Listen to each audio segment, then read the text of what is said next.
Hi, I'm with Dudu Holashwayu. And Dudu, I have this question for you that's potentially controversial, but I'd love your insight on it. There's a recent study that says over 80% of CEOs believe they do not have the talent currently within their own organization to carry out their strategy. So, do you agree with that, first off? And secondly, how do you think they got there, and what do you think is the solution? Well, Jim, I think that's a global phenomenon in the sense that it's not only a problem that the United States is faced with, or Europe, or Africa. I think it's generally just a problem that's facing every organization in the world. I think we've been trained certain skills in a vertical manner, in other words, in a specialized manner. And by the way, I'm not saying it's bad to be specialized. Sure. But I'm saying that you need to be specialized, you need to be trained technically.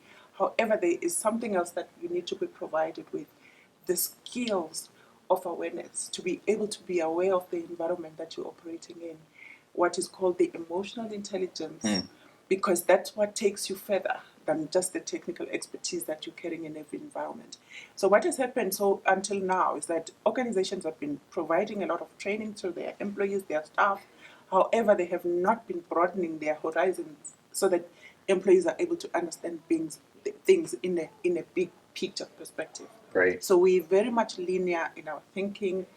Technically, yes, I would say that everybody is trained, or most people have got the technical skills, but the emotional intelligence that helps you to move further than where you are is what is basically needed. And then organizations are finding themselves not having the right skills, but they're not even able to define what those right skills are. Correct. Because I think companies are spending a lot of money just doing the training their people, because that's the right thing to do. But what they are not doing is providing the emotional awareness to be able to deal with whatever problem that an employee is faced with. That's a incredible perspective that you bring, and I think it's exciting to know that everybody now is starting to concentrate on each human centric type of learning and training, and it's about the individual, empowering that individual so that they can empower the organization themselves. Absolutely. The workplace of the future is made up of collaboration. But organizations have not reached a point where they even define what that would look like in the future. We all know that we need to have teamwork, people must work together, they must support one another. But in the methodologies of each organization, there is nothing that says, if you collaborate, this is what it looks like. If you become part of the team, these are the things and the attributes that you need to bring into that, so that then the organization is able to move forward.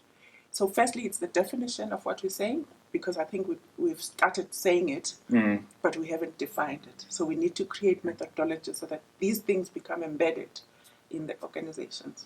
Well, let's hope some of those 80% of CEOs that find that they don't have the talent have heard that your words of wisdom today, and they'll have that action to define what it should be moving forward. Awesome. Thanks, Thank Dudu. you. Thank you so much. Thank you.